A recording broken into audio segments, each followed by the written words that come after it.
Hey, folks, welcome to the program. Well, welcome to the pre-show. Anyway, let's see. I'm looking for something. Wherever I put it. There it is. All right. How's everybody doing tonight? Good, I hope. I trust. Hey, Kalena. And Chad Sanders. Good to see you as well. Glad you guys are here tonight. I am a little spacey in the head tonight. So bear with me. Hopefully I'll hold my own during the show. I don't know what it is. I didn't sleep well last night, and I mean it was just everything kept me awake last night, and but I fell asleep early, so it must be this whole thing, this virus that's been going around our house. Just tired, and so today struggling with it all day. So blah blah blah blah blah blah blah. And so all that to say, I'm a little spacey in the head tonight. I don't know what's up with that. I don't like that feeling. It's like behind my eyes. You know, some of it too, I had my eyes dilated today for my upcoming surgery. So we'll talk about that a little bit, just a little bit. But I want to talk about being brave and bravery tonight. So we'll see where it goes. We got 1 minute. We go live over on the radio station. So then we will kick this off in earnest. All right. Bada boom. Kalena again, she said. Did the storm hit you? Again? No. Well, yes, kinda. You talking to me, Kalena? Hey, Steph. Randall Flagg is here as well. We got 30 seconds. We go live. So, some days I feel old. I just want to be, not that I want to go back. I don't know. Some days I'd like to be 30 again. I'm going dark. We're going live. Hang on. Sit tight.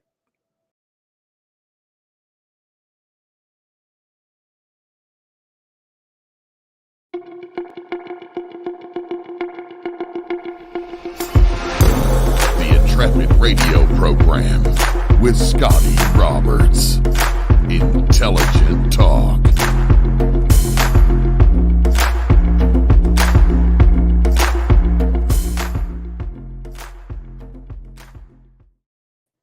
Happy Friday evening, everybody. Welcome to the program.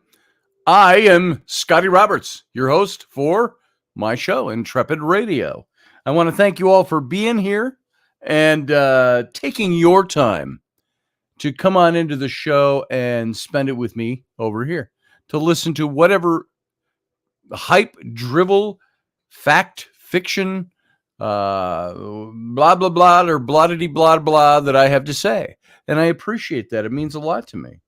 And so I strive to put this show together so you guys can enjoy it. And then we have the Captain's Cabin afterwards, where you guys can all pitch in and be part of the show. And we talk and converse. And I suppose talking and conversing are kind of the same thing. Well, not really, because you can talk to somebody or at somebody and not really be conversing. I want to do a Spark Courage because the topic tonight is bravery. Remember these? I always say that every time I bring these up now. We used to do these every day. And I don't know if we've even ever gotten through all of them that are in here. There's 50 of them in here, but I don't know if we've done 50 of these. So there are these little faux matchsticks in a faux matchbox. And it is 50 ways to spark courage and be bold. And I thought, that's a pretty good night to maybe do that. Because this is a topic, if you remember, we threw this up, was it last Friday? We threw this topic up and then never got to it. Had other things that kind of preempted after I had already put this up as a show. So we never quite got to this other than a quick recap. Let's see. This says, my lights are low enough that I can't read it. And I don't want to turn on the lights. Here, I'll hold it up. Maybe I can read it that way, and you can read it along with me.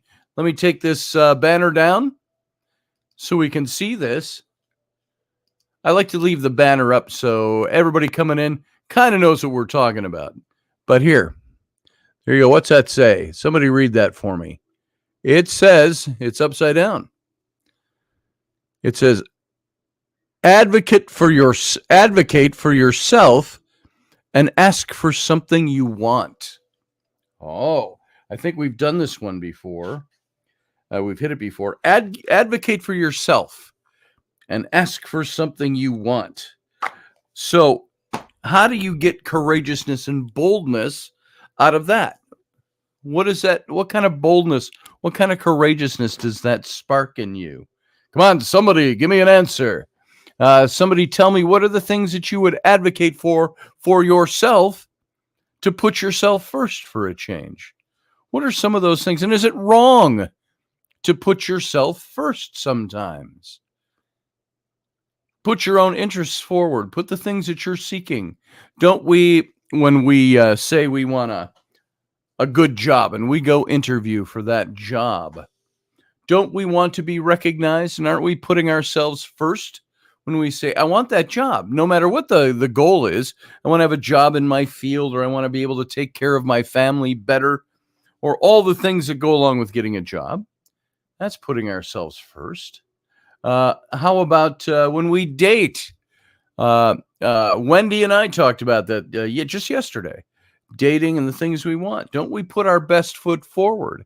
Don't we advocate for self? Hey, it doesn't always come across as, hey, let's date. So let me give you a little rundown. I'm going to bullet point my good qualities for you. And if we get to them, we'll bullet point my bad qualities so we can go through those as well.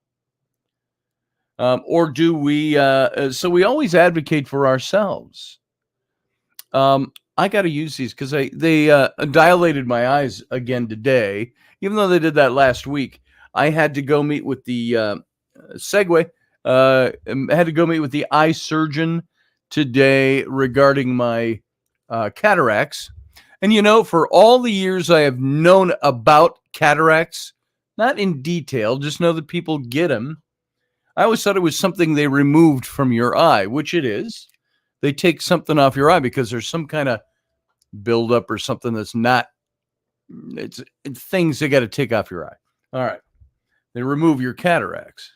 Well, what I didn't realize is the way they do that, they have to take your whole lens of your eye out and they replace it with an artificial lens. So just like I have an artificial hip on my right side, I'm going to have artificial lenses in my eyes.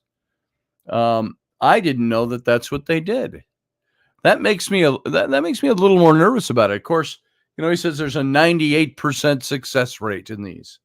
Do you ever feel like you're the person who, 95% of people who do blankety blank always come out ahead, and there's only that smallest, and you're always the one that, strikes the bad one.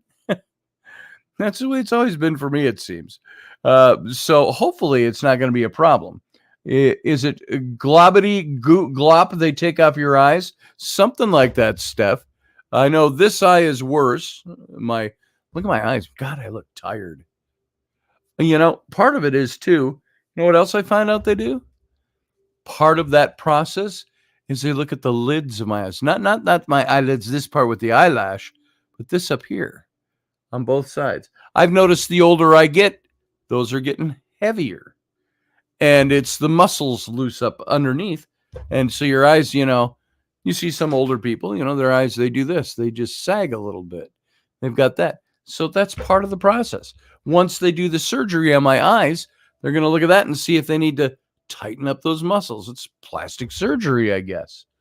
And I said, yeah, so long as I don't look like this, then I come back and then I'm going to get addicted. I'm going to have my lips blown up or something. But so my eyes are red. They put the dilating stuff in them today. And my eyes are still wonky from that. I know I looked at Rainey She looks at me and she goes, "Whoa." She goes, "Your eyes are dilated like demonic." And I went, "Follow me." So yeah, my pupils were just black, like platters, black platters filling my eyes. Anyway, now that I've forgotten completely where I was and what I was talking about, somebody remind me. Somebody remind me. I think I was talking about standing up for yourself and the things that you want. Advocate for yourself. I had somebody, a dear old friend, write me today. We had been friends for a long time from the festival for 20 something years, 2002, 2003, 2004, somewhere in there. And we've been friends on social media, and I'm not going to get into great detail because that's not the point. But the point is, I realized that I saw her name connected to something, went, oh, I'm just going to say hi, see how she's doing. And I noticed we weren't friends. And so I sent a friend request. And I did get that was yesterday a day or the day before or something like that.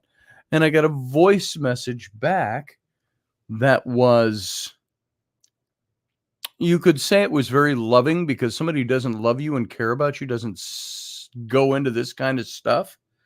But she said she just had to say it, things she'd been thinking about. And she found that she just couldn't be my friend anymore, even though she still loves me. Couldn't be my friend because of my pomposity, my I'm looking for some of the phrases that were mentioned. I was pompous and arrogant. Did not like my politics. And is that, frankly, the politics part was a little smaller, but didn't like my stance on things. Thought I had alienated a lot of people because of the way I stand on things and my opinions on things. And this is all getting into this courage issue and this boldness issue. And it was her tone of voice too, field guy. It was somebody that was somebody that she was being very gentle. At the same time, she got a little heated in a couple of spots, and said something about she doesn't know what my relationship is with my daughters, my older daughters, anymore. But she doesn't know how they could tolerate the things I believe in. There was a couple of other things in it, and it struck me as, it doesn't bother me. I'm talking about it now. It doesn't bother me in the sense that it eats away at me or anything like that. It bothers me in the sense that I've never been somebody, and maybe this is something from, we've all got the stuff that's in us from our pasts, the things that create our modes of operation, why we do things the way we do. One of them for me has always been, if somebody does what I think is misperceiving something I've said or done or acted, I want to be able to clear that up. But there wasn't really, I wasn't going to jump on the phone or something like that. So yeah, pomposity, pompous, arrogant and pompous, Steph. And so she brought up a lot of this stuff, and I considered playing it, but I don't want to overdo that. I don't want to overplay this issue. And there were a couple of other things that were said that she was a little bit heated about. She said, I remember you as when you were back in 2002, 2003, you were a single dad, you were dating, and she named this other woman I was dating at the time. And she said, you guys always looked like the perfect picture. She said, you always looked good. You were both pretty to look at. You were both, it made a pretty couple. It made a pretty picture kind of thing. And she said, you had your daughters, and your daughters were little kids back then. And Sam was even littler. He was 3. My other daughters were 9 and 10 back in that era. And she said, but you've changed. She said, you've lost something about it. It wasn't the innocence wasn't the word, but she was getting at you're not the same kind of person. You become abrasive. You become harsh with people. You become and I know what she's getting at. She's getting at there were a couple of different things that have come up over the last few years where I have had to uh, state what I believe on things in public. She mentioned Trump specifically. She's not somebody who appreciates Trump, and obviously, and so all of this, and it was about a 6-minute audio she left me. So I contemplated just not answering it, or at least Rainey said, "Well, you shouldn't have even answered it." I said, "Well, I should have because this is somebody I know, and somebody I like, and somebody that I've loved as a friend." Oh, she said something too about. I remember days where she says Scotty would sit on my porch and we'd talk about Star Trek and his mom, your mom, and your kids, and all these other things. And I'm like, I still do that stuff. I remember sitting out with my daughters outside this summer when they were visiting. We sat outside. It wasn't the porch, and it was outside talking about. And I put up that post. I think of the old John Denver song, "Poems and Prayers and Promises, and things that we believe in. How good it is to love someone, how right it is to care, how long it's been since yesterday, and what about tomorrow, and what about our dreams and all the memories we share." I still do all of that. But there is a point too, and so I did. I recorded a response to her. I said, "I'm only recording a response because I said I just want to do the same for you that you did for me." And I said, "Look, I love you too." I said, "I appreciate the fact that you approach me and say what's on your mind." I said, "And that you're comfortable enough to do that should say something to you about the things you had to say." And I did recount some of the things she said. "Look, I'm not going to go for point by point," I said, "but there are a couple of things you've said." I said, "You don't have to agree with me politically. Nobody does." I said, "But if you want to get into a debate with me, I will definitely hold my own." I said, "There's a difference there." I said, "I have lots of friends who don't think the way I do politically, or have different political ideologies than I have." I said, "There's not a one that I've disowned or disliked or wouldn't talk to." And I said, one big point I made, because we were always a small community with the festival people, I said, "I hope you will never, ever, ever cut off ties with me as a friend for fear of what somebody else will think of you for being my friend because they don't like me." I said, "I certainly hope you would never do that." Yeah, Steph, see, now I would say that to some people, get out of your bubble. But see, that's considered then, that's that harshness. I'm thinking that's what they're saying. I don't think so. She's somebody that she's gone through her share of problems in life in recent years. And she's gone through a lot. She's done a lot of soul searching, a lot of digging, a lot of looking for awakenings for herself.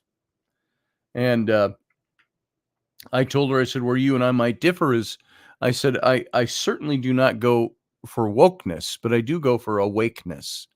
And I said, I spend a lot of time and a great deal of time with that. And I said, if you took some time and came over and perhaps listened to some of the radio shows, and she has in the past, I've seen her pop in. If I'm remembering right, a couple of times over the years, I've seen her pop in. And I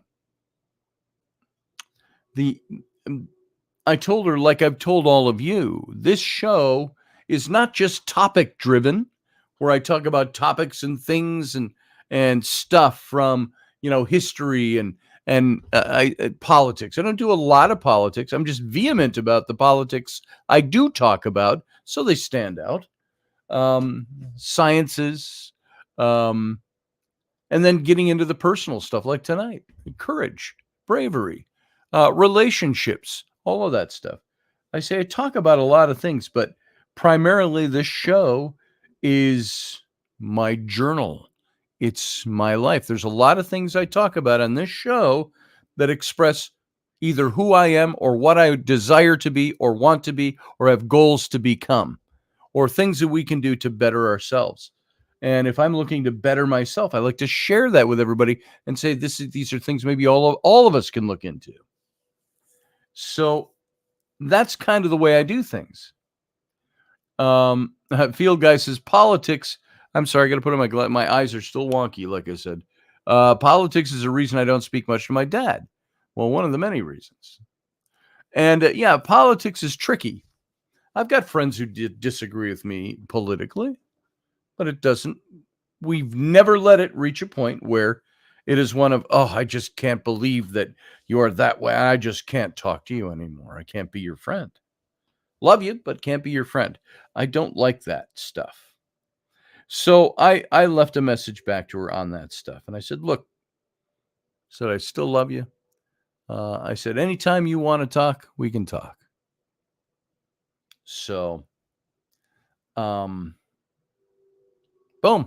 So I got that today. So when talking about courage and advocating for yourself, what are the things that you want?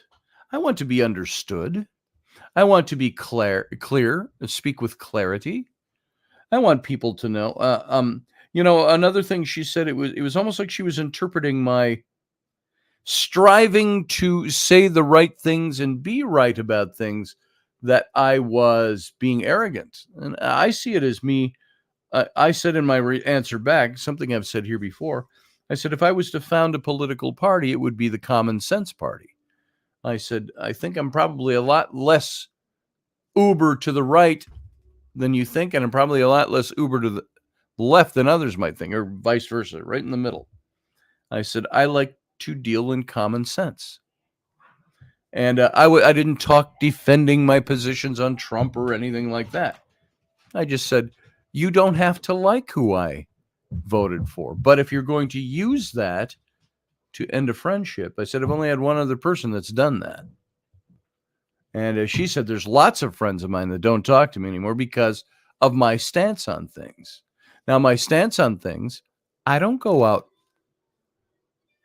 I'm not out looking for people to take a stance on what they do or do not do and state whether or not what they do or do not do is right or wrong.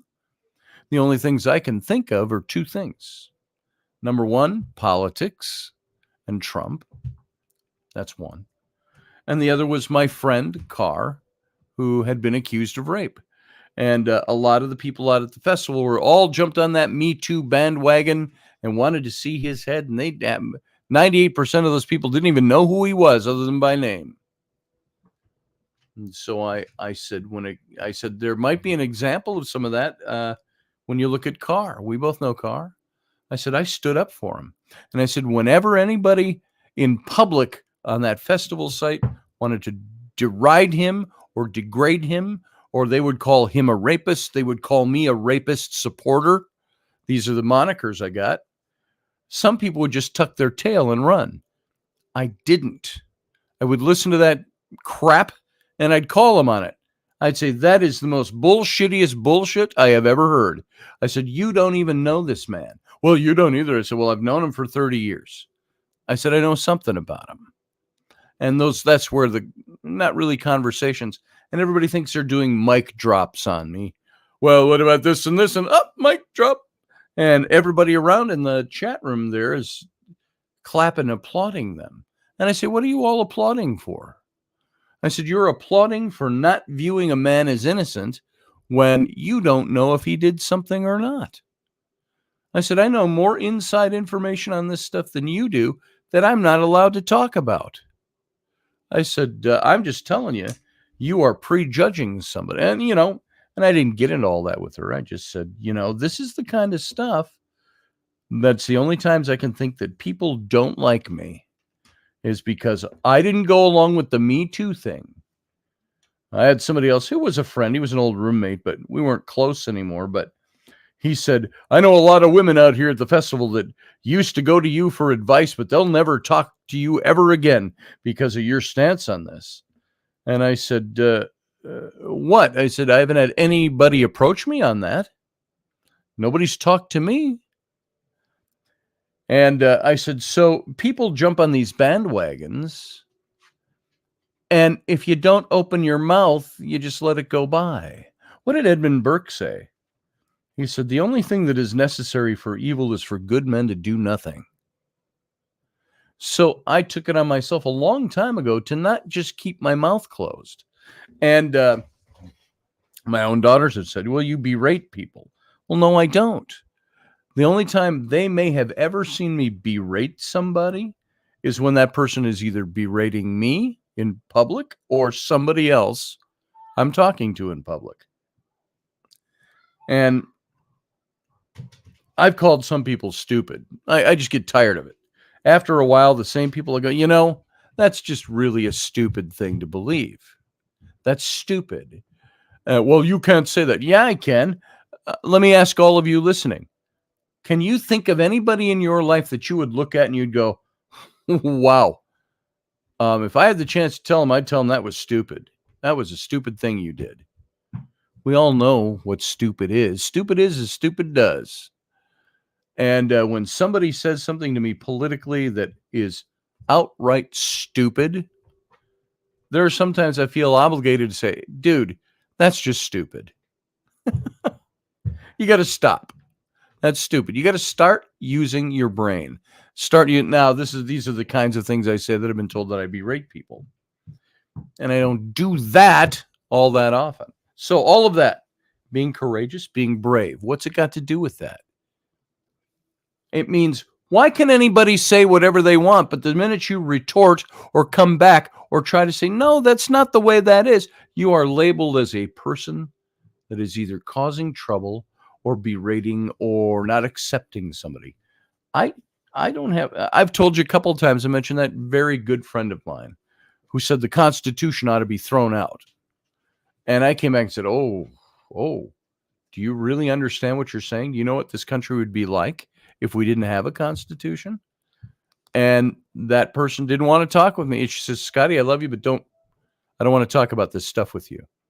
Okay, so I don't bring it up. But she knows where I stand. I know where she stands. So this kind of stuff, am I bothered by what I got today? No. I am bothered by the inability to communicate together on something. Let's talk about that. She said to me, as I already said, we used to sit on my porch and talk about Star Trek and your family and this. I said in my answer, I said, we can still do that. Nothing preventing us from that. We could have talked about these topics sitting on the porch talking. Nothing's stopping us. So, bravery. There are things we have to do you have to assert your boldness sometime. You have to advocate for yourself. You have to say, this is what I want, and that's the goal I'm after. And you have to be brave about it and assert yourself in it. Elvis says, Scotty, what do you think about Trump-Biden debate on the Civil War? Which Civil War are you talking about? Did something happen that I missed? I don't think they had a debate. I don't know would have missed that. You mean, should they debate the Civil War? You're talking about the current Civil War in our country, or historical Civil War? Morgan Snow says, but I have an open mind and listen. That's it. We all have to. Oh, it's on the news. I missed that. I've been not tuned into the news this afternoon. What did I miss? What happened with Trump and Biden debating the Civil War? When you say it's in the news, does that mean it's in the news? They're going to debate the Civil War? Are you talking about which Civil War, historical or the current one we're in? Oh, they were debating historical Civil War. Face to face? Were Trump and Biden face to face, or was it comments that were being thrown back and forth in the news? Interesting. Biden would know he fought for the Union. I don't know anything about that is the bottom line. Yeah, I'm going to have to look that up and see what that was all about. So, Trump, Biden, debate, Civil War. Let's see what comes up with this. Remarks by President Biden on the third anniversary. Trump says he's eager to debate Biden in 2024. That was an AP News thing from December. Trump skips second GOP debate. That's back in September. I don't see anything in the news on that, brother. Biden goes after Trump in second straight. Oh, this is 4 days ago. In second straight speech. Oh, okay, we knew what that was about. Trump opened debating Biden in 2024, even if planned by, what's this say? Even if planned by controversial commission. So, there you go. That's PBS.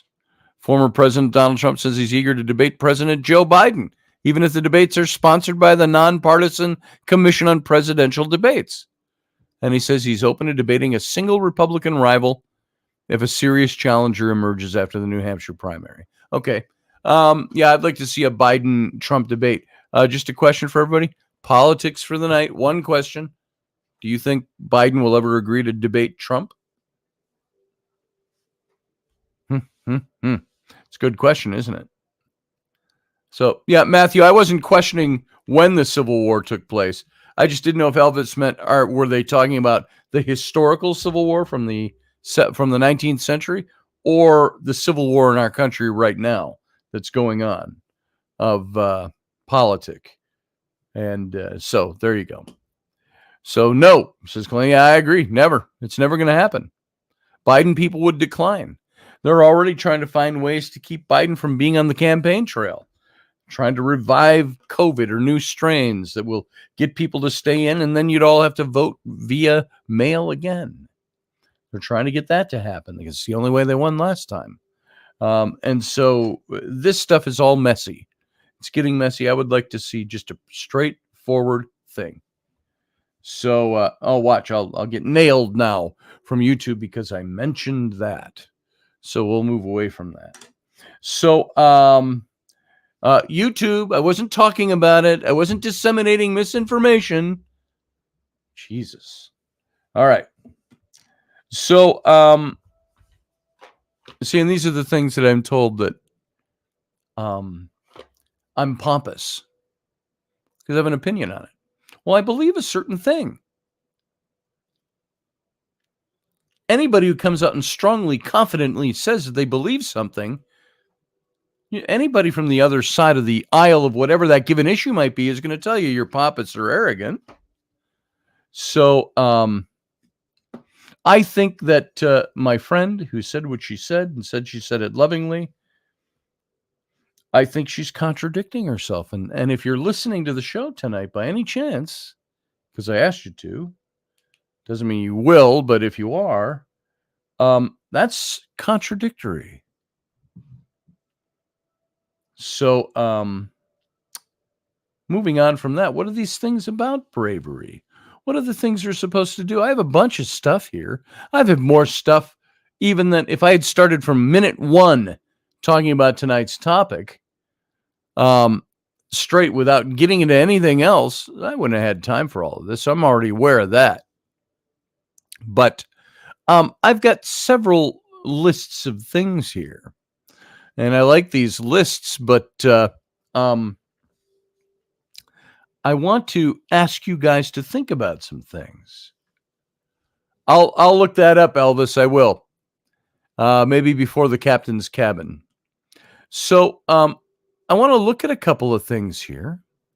There's 7 ways that you and I and everybody can feel more courageous.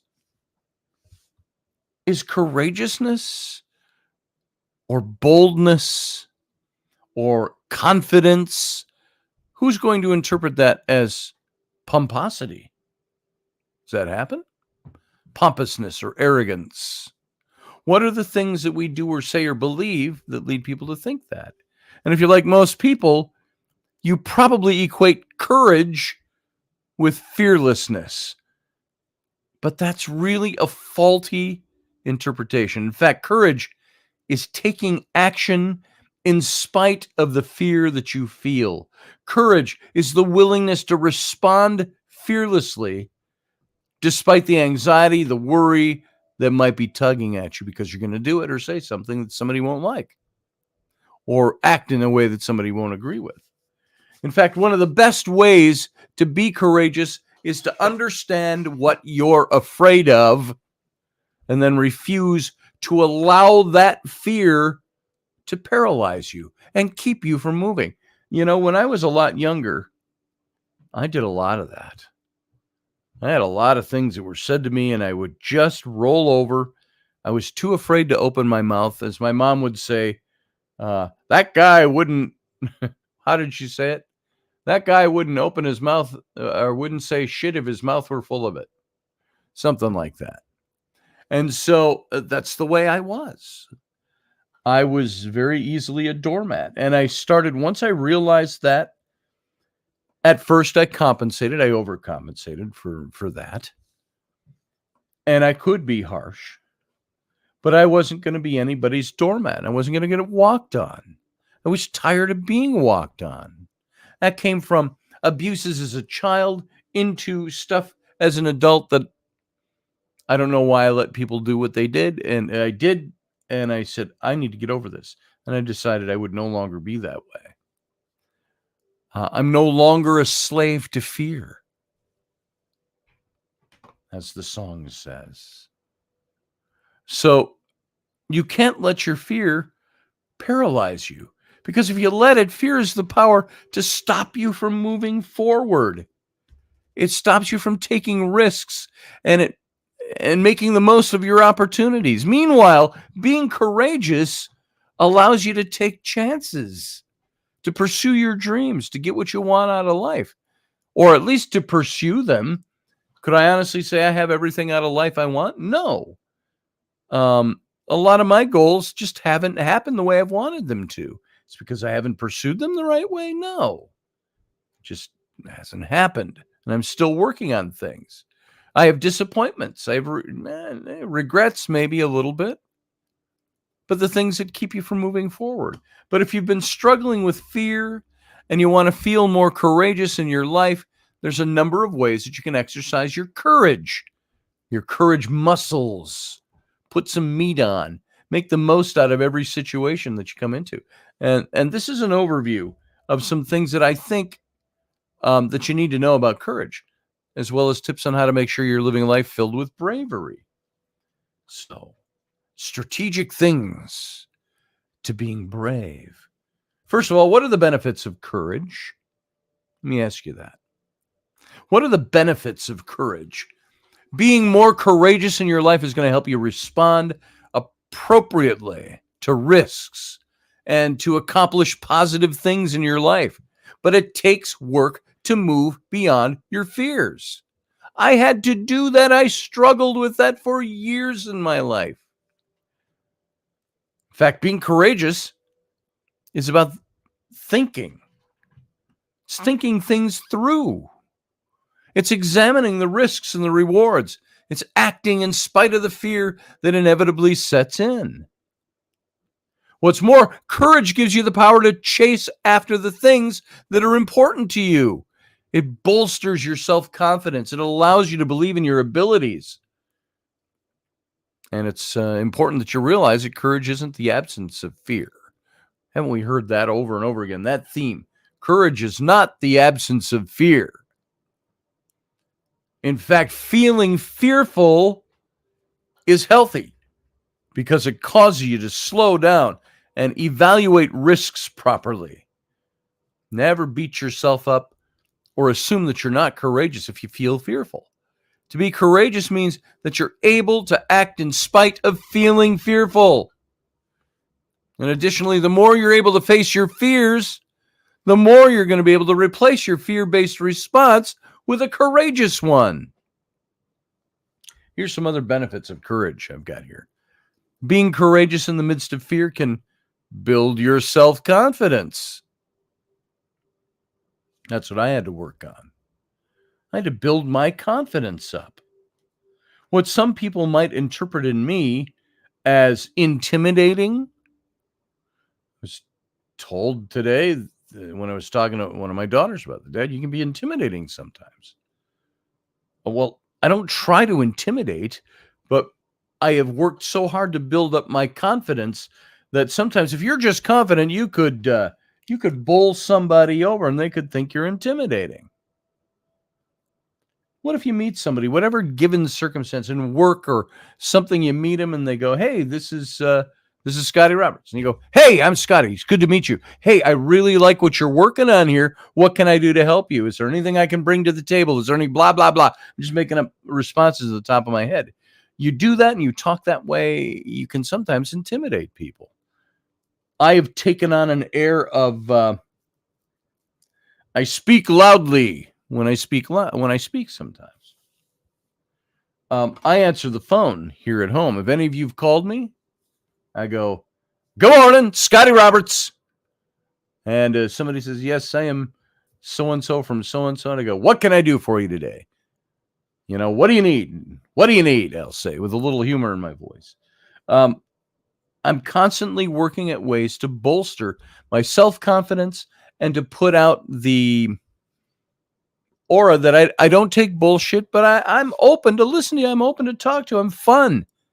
I can be invigoratingly fun, like Irish Spring body wash for that clean deodorant protection. So, the more you're able to face your fears, the more you're going to replace your fear-based responses. So you got to be courageous in the midst of fear, can build your self-confidence. I tell my son Flynn, who's kind of quiet, not around his friends, of course, but he's quiet and a little reserved. And I tell him, "Flynn," I said, "when you're in there," I said, "do this. Put yourself out." I said, "Go in and show your confidence. Show, I'm Flynn. Yeah, that's me. This is what I do." And I said, "You got to work at that. Work at that and build your." I wish somebody had told me that much earlier in life. Build your confidence. Learn how to speak to people, because the old things we always heard. You got to imagine that crowd all dressed out there in their underwear, and then you can get through this. And there's a truth to that. The truism behind that is everybody's just like you. Everybody's got screwy things like you do. Everybody's got idiosyncrasies. Everybody's got their goals, their talents, their flaws and foibles. Everybody is just like you. And the only person who is not is maybe the person who has compensated in one of several ways, but I've seen mostly it comes down to you compensate by being confident and building your confidence, or you compensate by being an ass. And you treat each other like an ass. You treat each other by powering and lording something over them. That's the wrong way to do that. So you have to embrace courage. Embracing courage, it allows you to see the world from a different perspective. Making courage a part of your life equips you with the ability to empower others to do the same. If I come in, when I was youth pastor and I worked with youth, I go, "Hey, we got to do this way."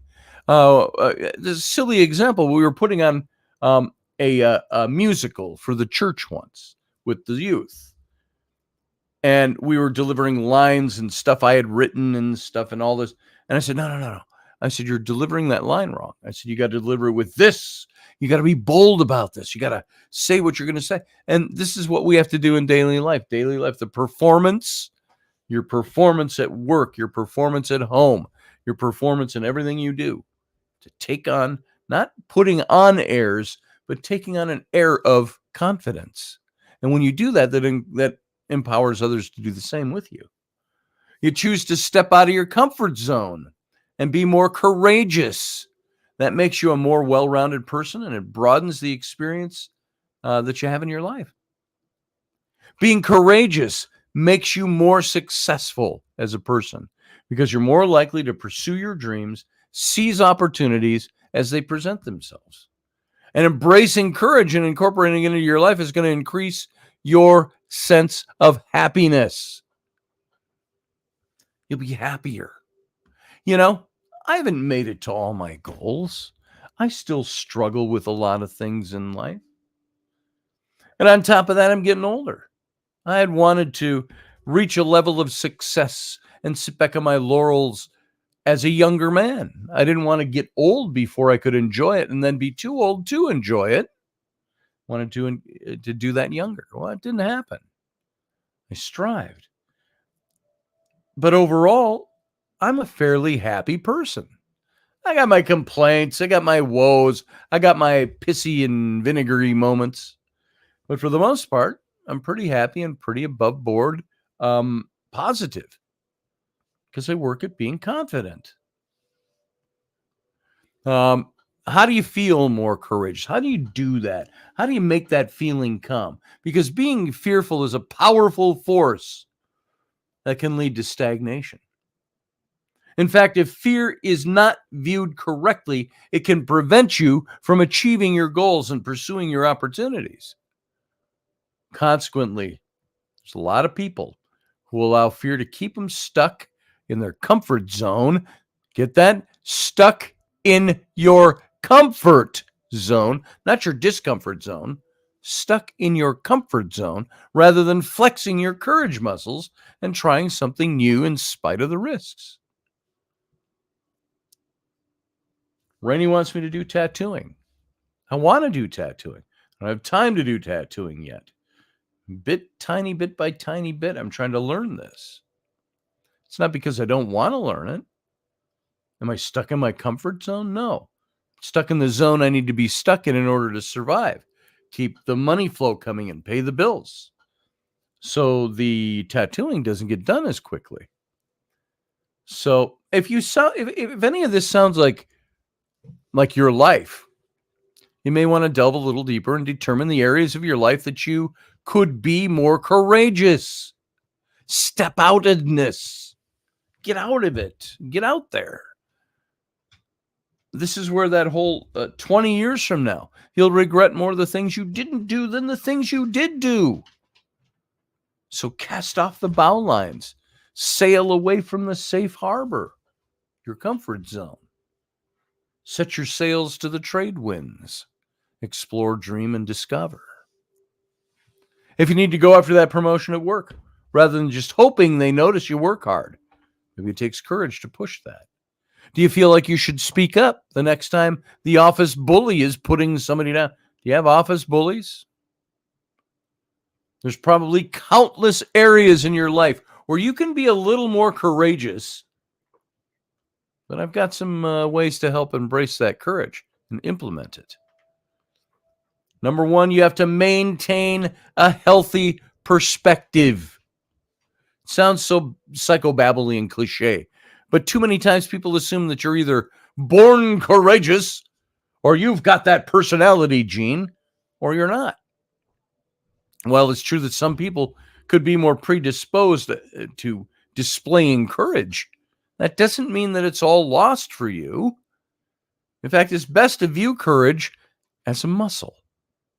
And while some people might be born with more defined muscles than others, everyone has the ability to improve their courage muscles with the right training and the practice. And it's important to recognize that fear isn't a bad thing either. And only when you let it overwhelm you. In fact, in some ways, fear is healthy. For instance, fear triggers and motivates our nervous system and your survival instincts that are designed to keep you safe.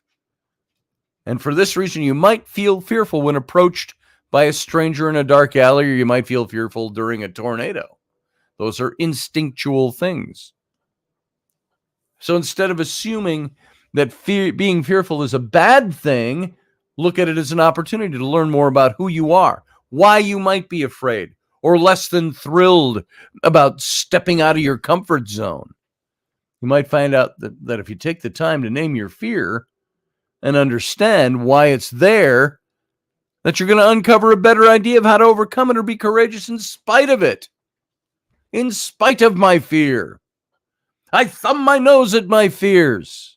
I have to, or I will be overwhelmed by them. Research shows that putting your feelings into words helps curb your negative responses to fear. Speak it.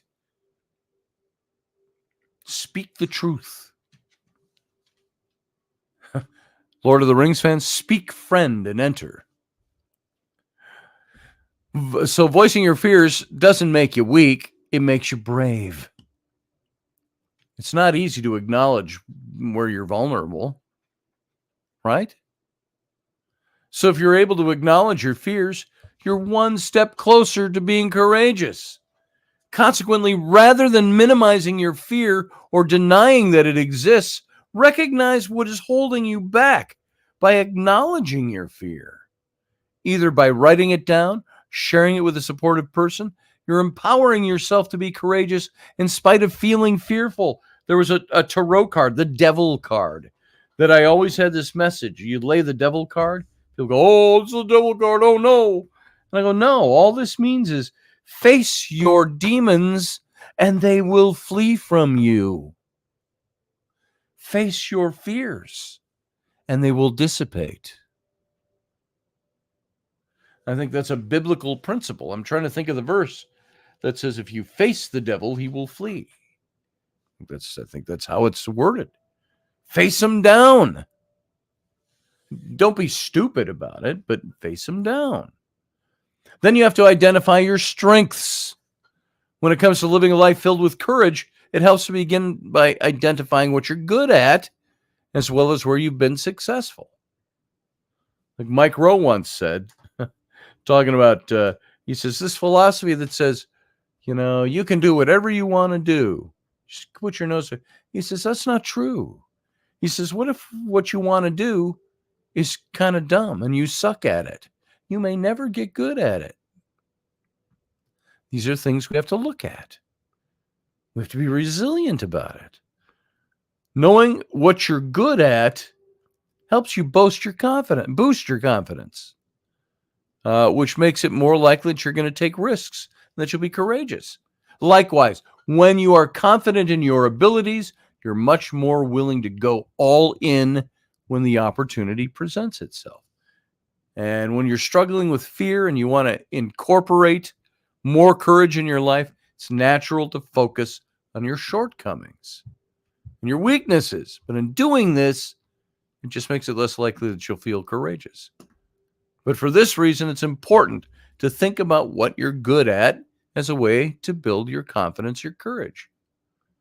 You've got to examine the different scenarios. And don't only imagine the worst thing, imagine the best thing. Maybe visualize the best thing. This is the visualization. Intent, visualize, manifest. Builds immunity to letting your fears take control over you. Practice leaving your comfort zone. How many of you are okay in your comfort? I'm okay here. I don't need to go anywhere else. When you let fear keep you from doing something fun or exciting or adventurous, goal-oriented, going after something you want or expressing who you are at your core, it can result in a life that's not truly lived. How would you like to come to the end of your life and say, I have lived a life that I've not truly lived?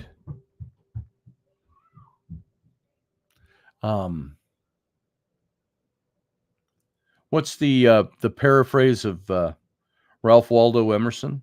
I went to the woods because I wanted to live deliberately. I wanted to take a bite out of life and suck all the marrow of the bones of life and put to death all that was not life. So not when I came to die, realize that I had not lived. Practice leaving your comfort zone. Practice being courageous by overcoming the little fears. Meeting new people, eating something new, eating alone in a restaurant. Start small. Reduce your stress. Sometimes people experience fear or feel like they lack courage simply because they're exhausted. And the thought of doing anything more than just seems too overwhelming. Find ways to relieve your stress. Celebrate courageous actions. Every courageous act should be celebrated. Pop a cork, especially if living courageously is something new for you. Don't fail to acknowledge the times when you acted with courage despite feeling fearful. It's important to pat yourself on the back and recognize the effort it took to overcome your fear. Do that. Experts acknowledge that those who celebrate small wins tend to be more successful in the long run. Celebrate your winning. Of course, you don't have to shout it from the rooftops or blast it on social media, but make a mental note to celebrate for yourself. And finally, welcome failure. If I do not fail, I do not know how to get back up. I do not know how to do better. Most people are afraid of failure, which often keeps them stagnant or stuck in the same place. In fact, the fear of failure can lead people to develop these rigid standards and become perfectionistic in an effort not to experience embarrassment or shame that comes with failure. Now, who likes to experience failure and embarrassment and shame? I don't. So I strive very hard not to. But failure is an experience that should be embraced. Remind yourself that failure is not a bad thing, especially if you took the risks or stepped outside of your comfort zone. Failure is a great opportunity to grow as a person. It allows you to learn something new, change directions, see what you're made of. Course correct. And if viewed as a welcome experience instead of a worst-case scenario, it stretches you to try new things in spite of all the risks involved. Radio audience, we gotta leave you. We have to bid you a fair adieu. And you can join us in the chat room and over on my YouTube channel, youtube.com/Scotty Roberts for the Captain's Cabin, which is coming up next.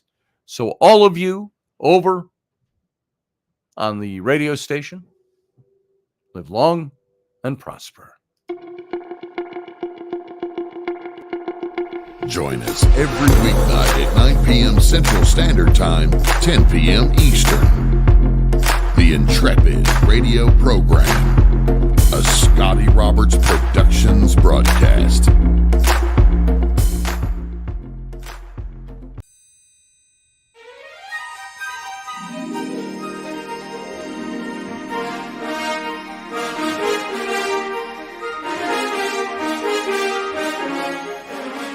Hey folks, this is Scotty Roberts, and this is the Intrepid Radio broadcast. I've been broadcasting for about 20 years now, covering such topics as science, politics, the paranormal, weird science, weird world history, archaeology, and the paranormal. Everything from ghosts to cryptids to creepy things that go bump in the night. So every week I bring you 3 new episodes. Come and join my channel and also be a patron to this site. So see the details below, and we'll see you here.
Well, Aaron, welcome back to the captain's cabin, everyone.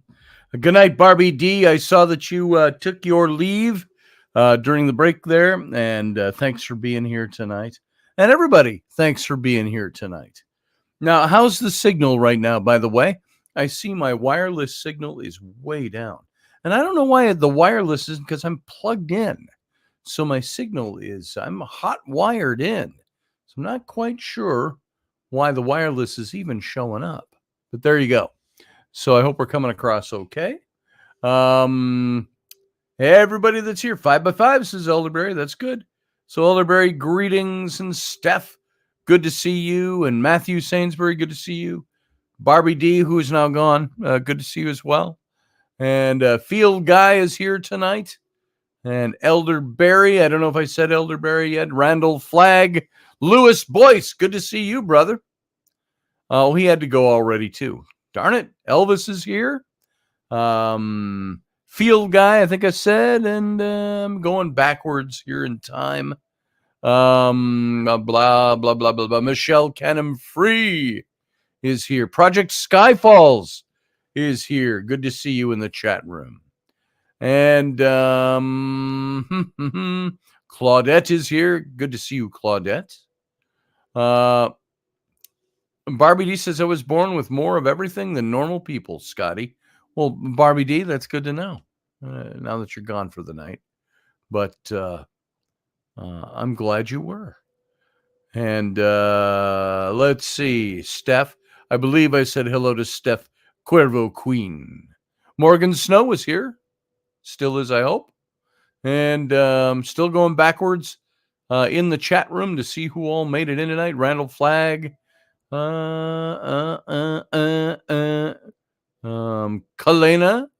was here. May still be here. I'm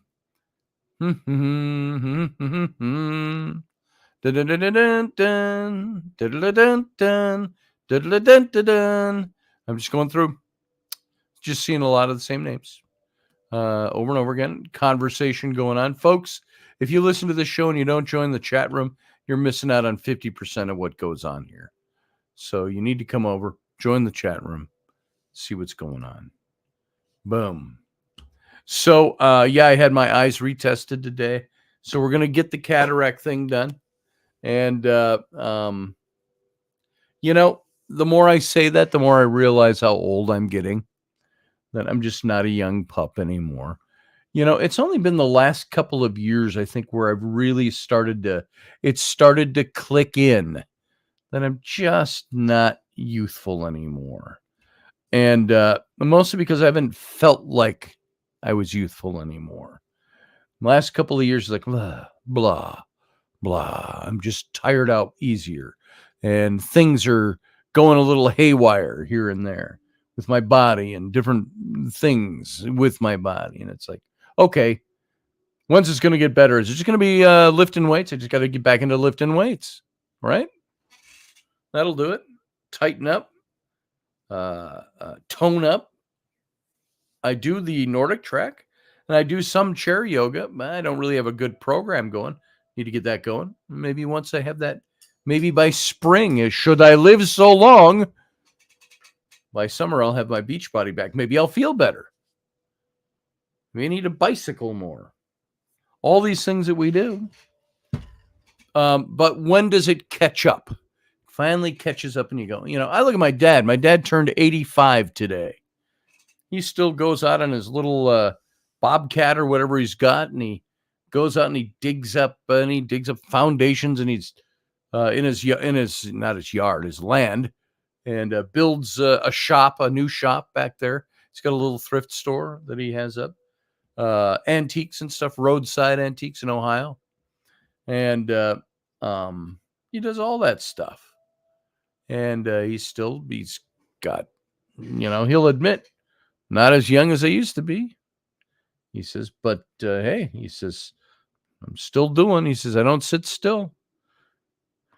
So, yeah, bless you, Elvis, whatever you said. Field Guy likes the Hamas discussions. Yeah, we can get into those. I think I've been really strong in those. If I talk politics at all, You could say that is, but I don't see that as politics. I see that as world affairs and current events. Some people don't want to be talked to about that.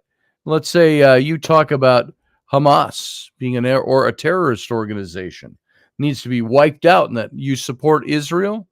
Guess what?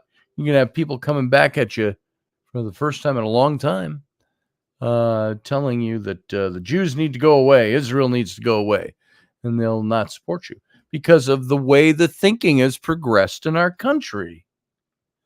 That wouldn't have happened 40 years ago, even 20 years ago. We've led ourselves up to this point.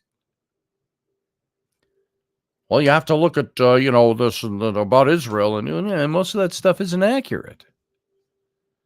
But the people that are inaccurate about it aren't people that are willing to take the time to learn what history says, to learn what politics have been done, to learn any of the salient details of why this is happening and why Israel's response is appropriate. People don't look at it. They don't want to know. They want to know what they want to know. And that's it. It's like my friend with the constitutional argument. She was arguing about abortion last summer, year and a half ago now, when it was leaked that the Supreme Court was going to be ruling on Roe v. Wade. And she was along with the whole crowd that was caterwauling. Oh, they're taking away our rights over our bodies. And I said, no, really, the Supreme Court is not doing that. And she said, yes, they are. And I said, no, they're really not. I said, all this ruling would do is recognize that the federal government constitutionally doesn't have the right to rule on this or to make this a law, that goes to the states. That the states, remember the series we did on Constitution versus state law? It's the states.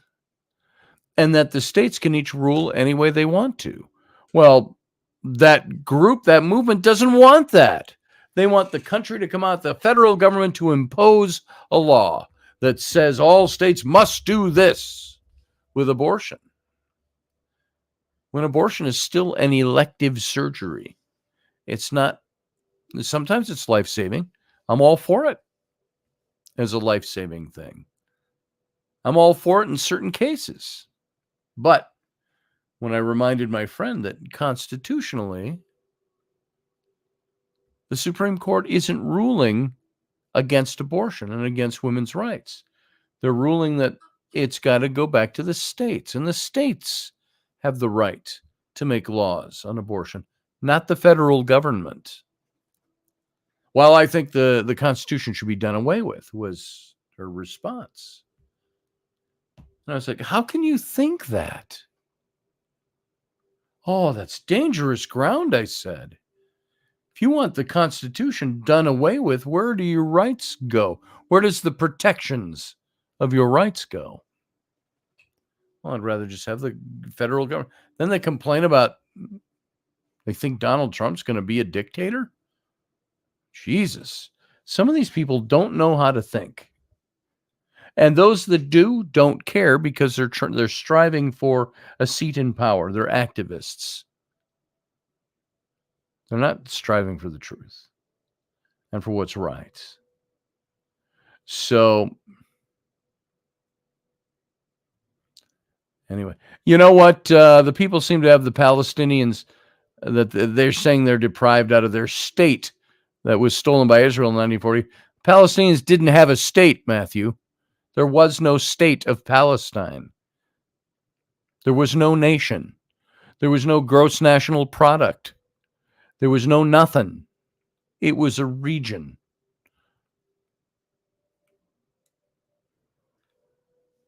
This is what the big misnomer is out there. Palestine was never a state. And a lot of the land that the kibbutzes were put up on 100 years earlier were from land purchased from independent Arabs in the Palestinian region. So, yeah, Some of the Palestinians think that's true. A lot of the protesters nowadays think that's true. They don't know their history. They don't know what they're talking about.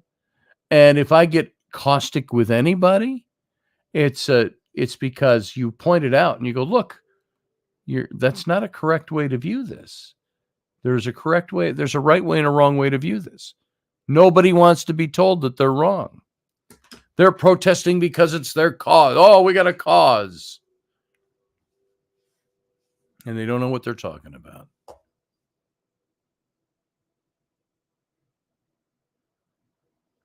What do you all think? Whoopi Goldberg needs to have her jaw wired shut. Yeah, what did she just say the other day? I saw something. I'm trying to even think what the context was. And it's like, did you seriously just say that? I looked at the TV and did she just say that? She needs to stick to what she's good at. And that's being a comedian and making movies.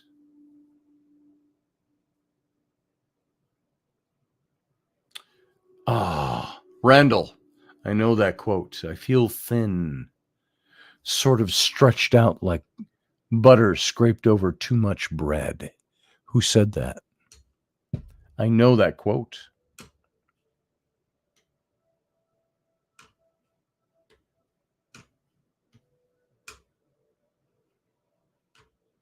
I'm trying to think of why I know that quote so well and can't place it at the moment.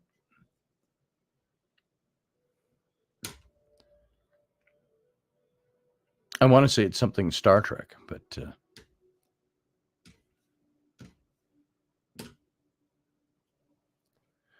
you see the protest that was held today? Oh, that was Bilbo. That's right.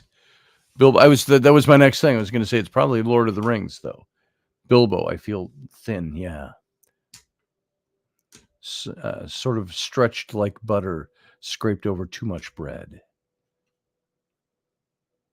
I didn't see, Steph, what the protest that was being held today. Was it in Yemen? It was scary. I did not see that. I know the United States launched some missiles finally on the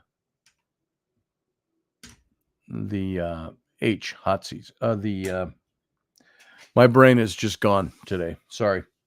Over in Iranian proxies.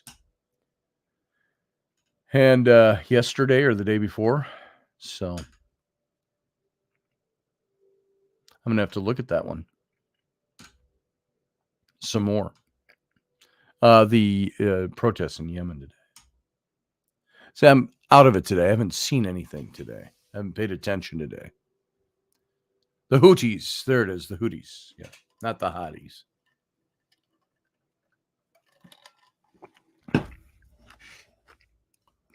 Yep. The Iranians backed Houthi rebels. So I didn't see that. I'm going to have to look it up. A couple of things I have missed today. See, you sit for one day and you miss a lot of stuff. I'm tired of politics. I can tell you what. World events, yeah, they keep going on. They're going on around us all day, every day. So what's going to happen? Where's it all leading? Is there an Armageddon at the end of this?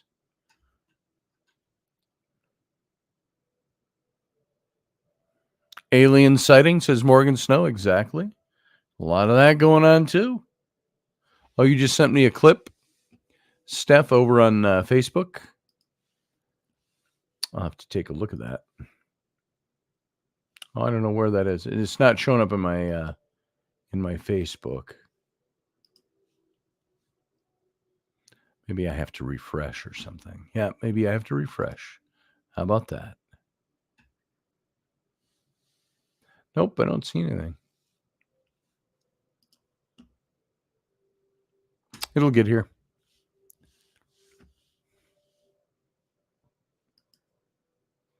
So what's everybody doing for a Friday night tonight? Seems pretty quiet in here tonight.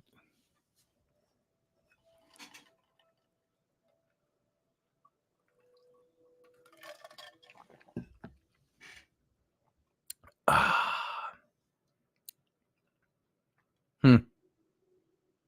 And this silence on my part uh, lets you know that my brain is pretty much shot for the day, for the week. We may just call this. If I don't have calls coming in and we start some lively discussion, I think we may just call it for the night. So,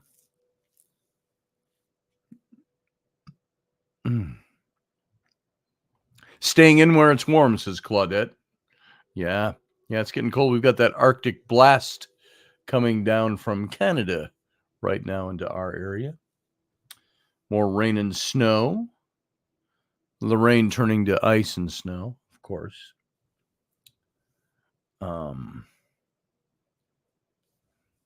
Did I post the link? Which link, Kalina?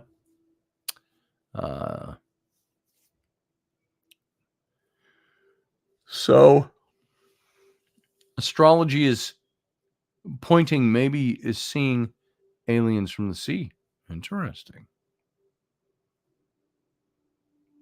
Steph, I've been seeing a lot of you lately. You were on Wicked Women. No, on Wicked Women. Wasn't it this last week? You were on Kenny's show this morning, Morning Coffee with KB. And so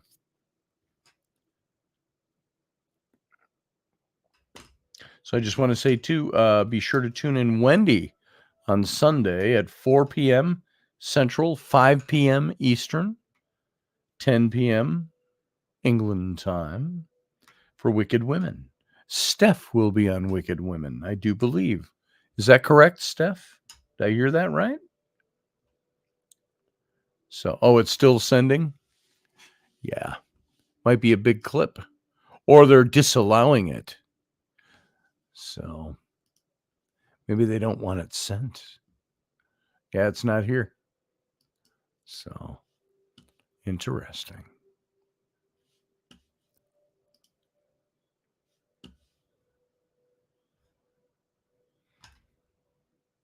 Well, guys, I'm going to call tonight's show.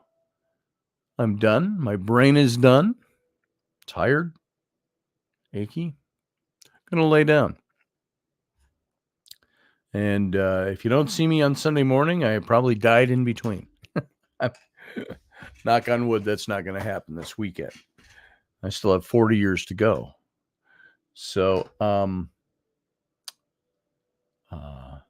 but you never know. Isn't that the truth? You never know when you're going to go. So, well, Matthew, you have a good night. It's later there anyway. It's like what, 1 in the morning there or something? 1:20? 12:20? I don't know how much further ahead of us you are. Are you just Eastern time out there? Are you 1 hour ahead of me? Is it 11:20 in the evening, or is it 12:20 out there in the out to sea in the Caribbean? It's 12:20. Yep, you're 2 hours ahead.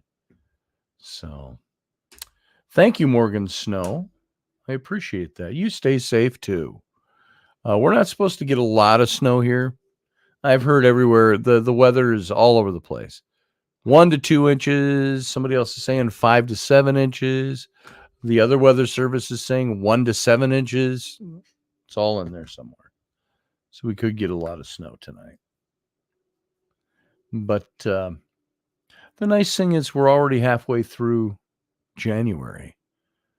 So we've got the rest of January, then February and March.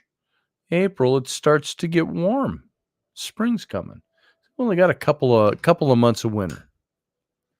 Hasn't been a bad winter so far. Again, knock on wood.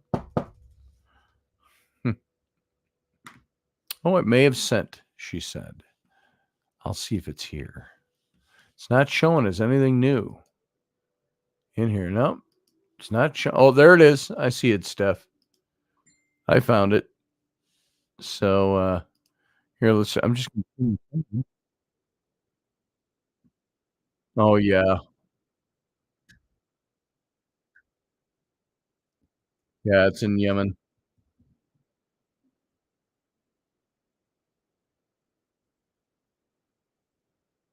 How many of those people are true believers? made to go there? How many go along because it's just what they're supposed to do?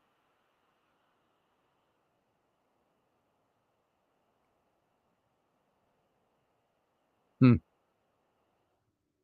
That's a lot of people. Yeah, I see that. Pretty heavy duty stuff. So, yeah, cameras, uh, drones going over. It's got to be 1,000,000 people there. Yeah, no, that's not good. But it's not different. So, well, guys, I'm gonna call it. I don't feel bad. I just I got to be done for the day, and so we're kind of cutting the show short tonight. Well, the after show anyway. So I hope you all have a good night. You'll see me again if all goes well on Sunday morning, and I hope you all come over for that. So you all have a good night. Well, let's ruminate on these things and see what's going on in the world. What can we do? What can we do? We need strength in our government, I can tell you that. So, all right, guys, all of you have a good night. I will see you soon. And thanks for being here. I appreciate your time and your friendship.